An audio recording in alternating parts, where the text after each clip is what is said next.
leen ziar yéen ñi nga xam ne yéen a safoo ci chaîne bi di Paloor TV di leen jox seen wàccuwaay bu baax a baax des na ñëw léegi ak yéen ci mbir mi nga xam ne lu doy waar la bi nga xam ne am na fii ci commune bu Kër Moussa am na fii ci tundu Jandeer mënees nañ ko tuddee noonu ndax impact yi nga xam ne mbir moomu leen laal na ko ci lu yaatoo dañuy déglu rek quelques représentants yi nga xam ne teewoon nañ fi en juin 2023 fii ci suñu plateau Paloor TV doon dénoncer li nga xam ne mooy ngaañ-ngaañ yi nga xam ne usine de recyclage de plomb bu logé foofu te ca Njaxat doon na ko andi ci seen wàllu wér-gu-yaram. ñi ngi njortoon ni usine bi lu baax la parce que tamit dañoo jàppoon ni lu baax la pour suñuy doom mëntee liggéey suñuy mag suñuy rak. À notre grande surprise usine bi ñu demee ba ci biir dañu parce que bi ñu ñëwee ñoom ci njëlbeen dañ ñu xamaloon ni usine bi fer lay defar fer voilà fer yi ñuy def ci bâtiment yi donc loolu lañ ñu waxoon mais bi ñu demee ba ci biir ñu am ay écho comme quoi que usine bi fer taxu koo jóg mais batterie lay recycler bañ ko yëgee nag comme ni ko Ndiaye waxe léegi am na suñuy mag yu baax yoo xam ne ñoom ñoo njëkk a njortu loolu njëkk a taxaw taxawaay bu am solo. Oui, je réponds au nom de Mamadou Salif Sané. Je suis le chargé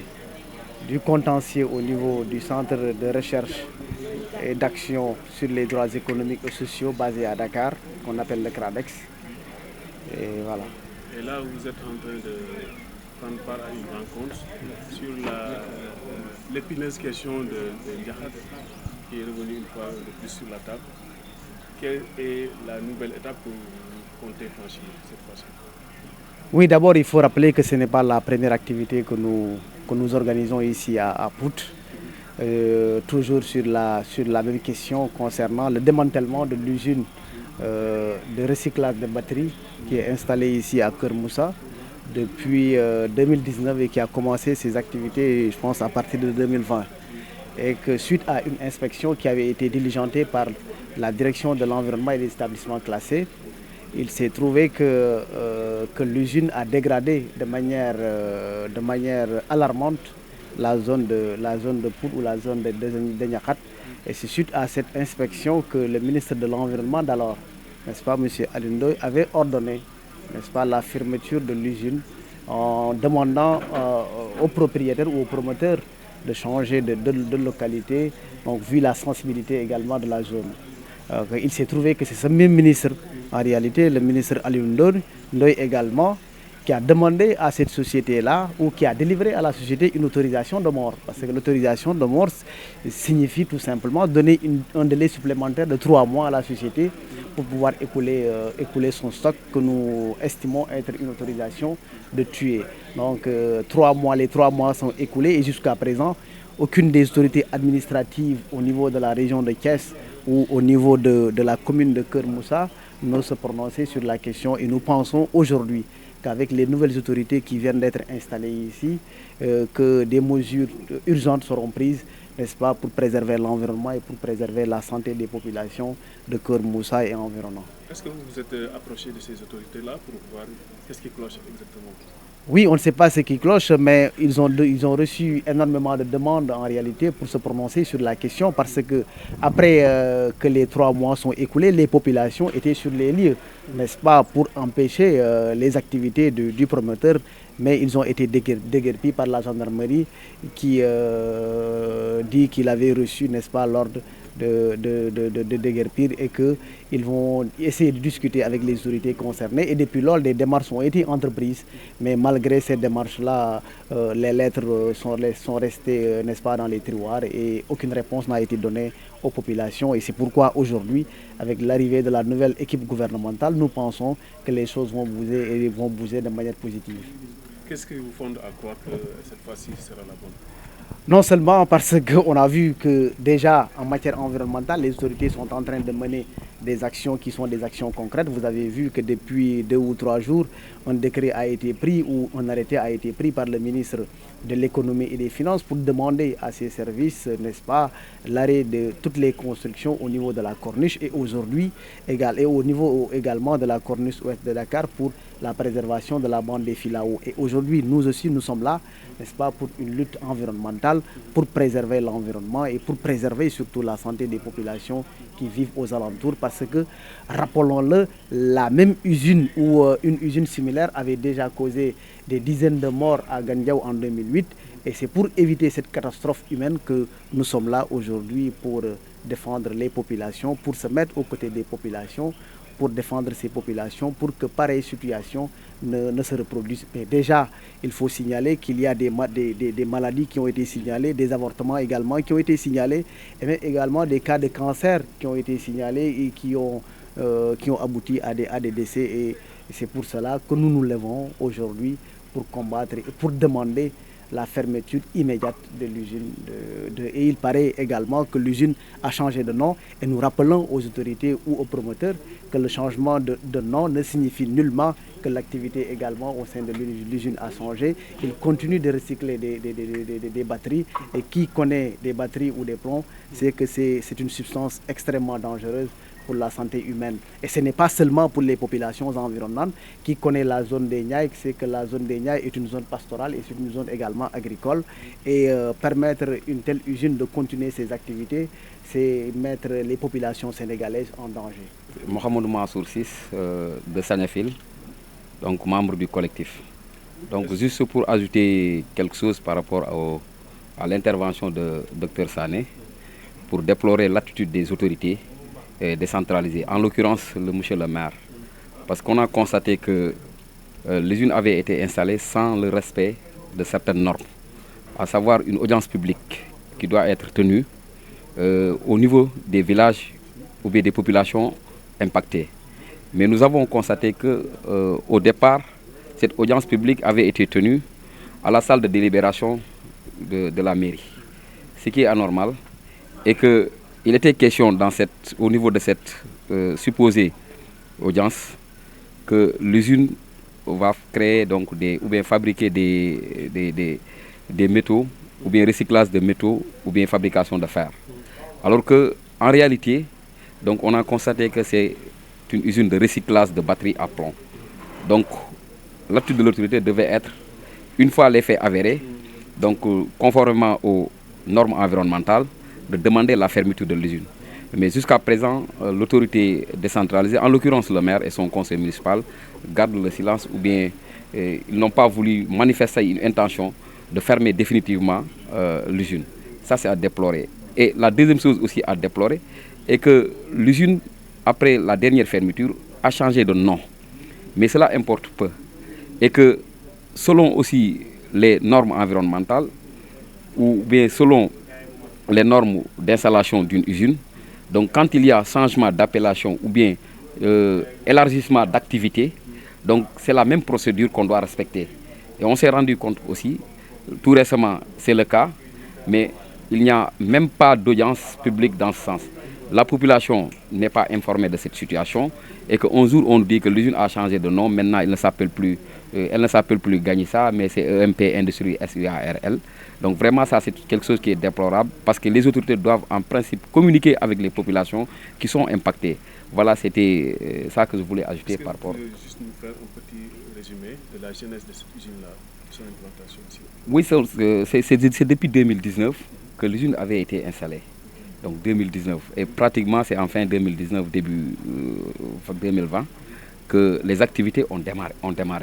Maintenant, depuis lors, nous avons eu à faire des combats dans ce sens, allant dans le sens de la fermeture de cette usine. Et on avait eu gain de cause. Quelques mois après, donc les autorités, je ne sais pas par quels moyens, elles ont utilisé pour procéder à la réouverture de l'usine. Et la dernière, en 2020. 2020, fin 2020, début 2021. Maintenant, en 2021, oui, ils ont procédé à la réouverture de l'usine. Nous aussi, on a recommencé le combat. Jusqu'en 2023, Donc l'usine a fait l'objet d'une fermeture par l'ancien ministre de l'Environnement, M. Alioune Ndoye. Et c'est lui aussi qui est revenu pour donner encore une autorisation d'ouverture de 3 mois sous prétextant que voilà, l'usine doit évacuer leur stock. Et je pense que c'est anormal parce que même si c'est 2 jours, 3 jours ou bien même 1 heure de temps, c'est dangereux, c'est dangereux. Et même dans son arrêté procédant à la fermeture, lui, il a précisé le caractère dangereux de cette usine. Comment il peut revenir, donc en tant que ministre, donner une autorisation de 3 mois de réouverture sous prétexte d'écouler leur stock. Et maintenant, depuis lors, bon, on a eu aussi à continuer le combat. Donc on a cru que l'usine avait été fermée, mais en réalité ce n'était pas le cas parce que c'était des activités clandestines menées à l'intérieur jusqu'à ce qu'un jour on nous dit que voilà, maintenant il y a un changement de nom. C'est pourquoi aussi nous sommes là aussi pour redynamiser les troupes pour que non seulement l'usine soit fermée, mais l'usine soit désinstallée complètement de cette localité. C'est ça notre objectif. Quand est-ce qu'est arrivé à expiration ce délai de 3 mois? C'était le mois d'avril 2023. Au mois d'avril-mai 2023. Oui, oui. Mais depuis lors, on n'avait plus la volonté de continuer le combat avec des autorités qui, au finish, vont revenir à procéder à la réouverture. Okay. Maintenant, depuis lors, bon, comme on a changé, comme l'a dit tout à l'heure le docteur Sané, il y a un changement. Nous avons l'espoir, donc avec ces nouvelles autorités, donc peut-être que bon, les normes seront respectées et que l'usine soit définitivement fermée et définitivement désinstallée et procéder à la décontamination. Asalaamaaleykum, maa ngi tudd Mamadou Moussa Sall. Bokk ci collectif bi dëkk Njaxat. léegi ngeen ñëwaat fii tey yëkkatiwaat combat bi ngeen sumboon depuis ay at lan moo ci bees bi yoon. waaw ma nuyuwaat la combat bi tey yëkkatiwaat nañ ko ndax comme ni nga ko waxee bu yàgg ba léegi ñu ngi koy xeex te du ma ni amuñu ci ndam mais ndam bi dafa saxul. saa yu ñu ci amee ndam bi du yàgg dañuy delluwaat fa ñu nekkoon waaye nag yàlla def na découragé wuñu benn yoon saa su nekk rek ñoo ngi nekk ci combat bi parce que xam nañu danger yi usine bi di jur ak lim ñu mën a jural ci suñu gox boobu ak ci gàncax bi ak yaakaar naa ni bés bu ko seetaanee jour ba ca topp usine bi moom dina fi jóg wala dinañ ci taxawaay bi ci war kon ñu ngi koy diis suñu problème di ko diis le nouveau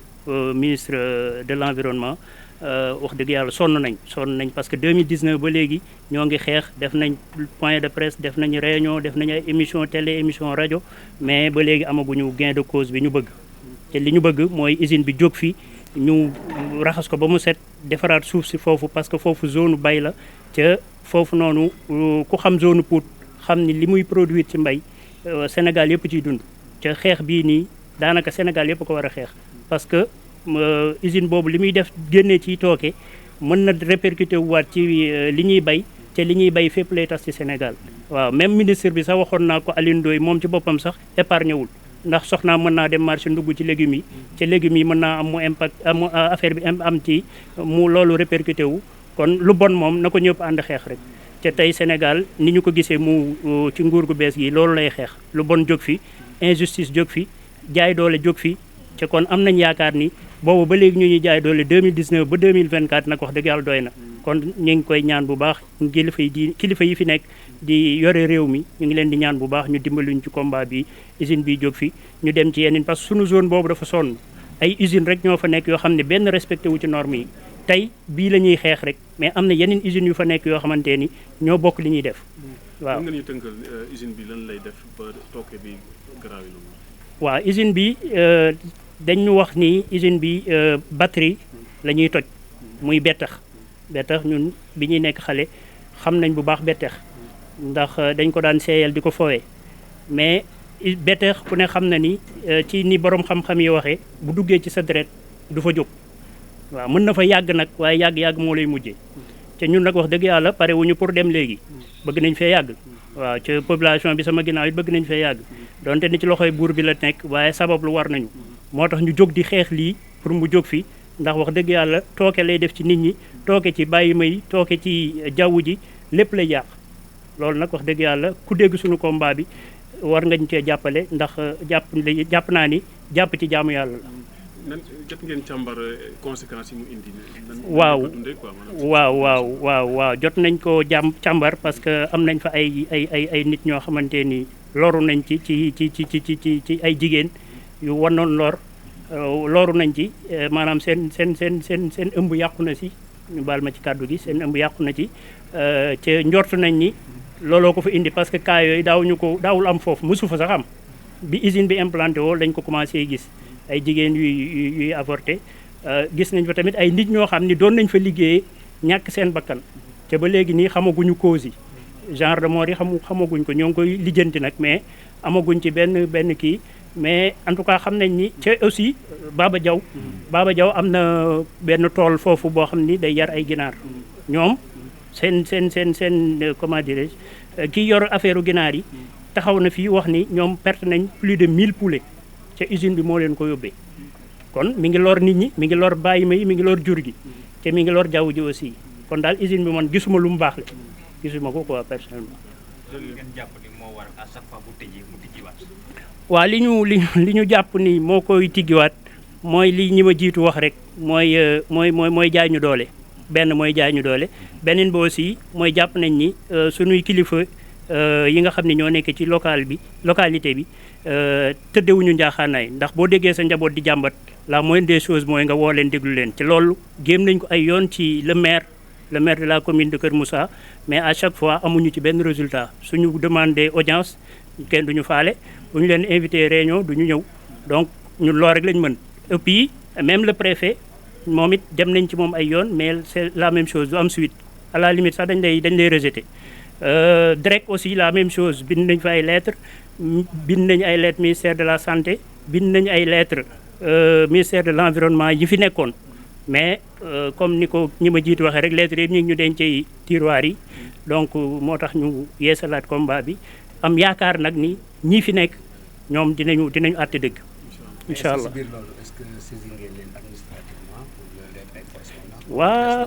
waaw ñii soog a ñëw non ñii soog a ñëw ci loolu la ñu nekk di waxtaan nii maanaam nu ñuy def ba yegg ci ñoom jébbal leen suñu tawat présenter leen ay correspondance expliquer leen combat bi ba mu commencé ba fi mu toll liñ ci xeex yëpp ak li ci am yëpp loolu la ñu nekk di waxtaane nii pour xool yan taxawaay dañuy taxawaat yu bees ak yan yoon la ñuy jaar ba mën a am dëgg. li ngeen tënk fii da ngeen koy jébal quoi. incha allah. asalaamaaleykum maa ngi tudd Ndella Faye dëkk Njaxat teewal fi mbootaayu association di Njaxat di wax nag mbirum usine bi ci tawat gi ak ñàkk wér-gu-yaram bi ak jigéen ñi nga xamante ne ñoo yor suñu njaboot suñu doom yi di tawat soj mi ak biir buy daw bi ak mala yi nga xam ne ñooy dee bari na fa ak jigéen ñi nga xam ne ñooy def avortement bari na fa ak ñi nga xamante ne ñooy liggéey ci usine bi léegi dañuy ñëw sax ba ci dëkk bi la ñuy loger faf léegi dañuy ñëw ba léegi ci dëkk bi la ñuy loger ba pare nag ñoom usine bi dañ cee gën a yokk seen mën-mën ak seen liggéey ci la nga xamante ne léegi def nañ ci ay restaurant defaat nañ fa ay usine yaatal nañ gën nañ leen yaatal daal seen usine ak seen liggéey te ñun fépp foo xamante ne yoon am na fa pour usine bi tëj jaar nañ fa waaw dañoo xam ne nag ñun amuñu doole waaye am nañu gémmiñ bu ñu waxee te duñu gaaw a bàyyi te usine bii heure bu ñuy yeewee ci xaaju guddi na jug leen ñu xeex usine bi ñun dañuy jug ndaxte suñu wér-gu-yaram ak suñu wér-gu-yaram njaboot moo ñu ëppal solo te boo gisee usine ba li nga xamante ne mooy doomu aadama yi nga xam ne ñooy dëkk Njaxat du kenn ki nga xamante ne liggéey na fa ndax soxla wu ñu faa liggéey ndax lu baax la ñun bëgguñu ko bu baaxoon dinañ fa liggéey wala suñu borom kër liggéey fi wala ñun ñi nga xamante ne ñoo ne ci kër gi ñu liggéey fa mais doo gis kenn ku fa liggéey ñi nga xam ne ñoo ne ci àll ñoo ñëw di liggéey dañuy xeex waaw am nañ fa nag doole ñuy ñaan yàlla nag usine bii yal na fi jug ci jàmm ak salaam te fuñ ñu mënti woo ñu ngi seen ginnaaw ci kàttanu yàlla. waaw maa ngi tudd Koumba Diallo nekk maison des éleveurs M2E Pout nekk directoire femme de élevage d'Irfel département Thiès defe naa ni combat bi ñuy wax xam naa ni ñëpp lañ ko waxal ndax defe naa ni bu ñu waxee ci wàllu élevage defe naa ni élevage la gën a impacté ndax temps yi seetlu naa ci at yi passé chaque jour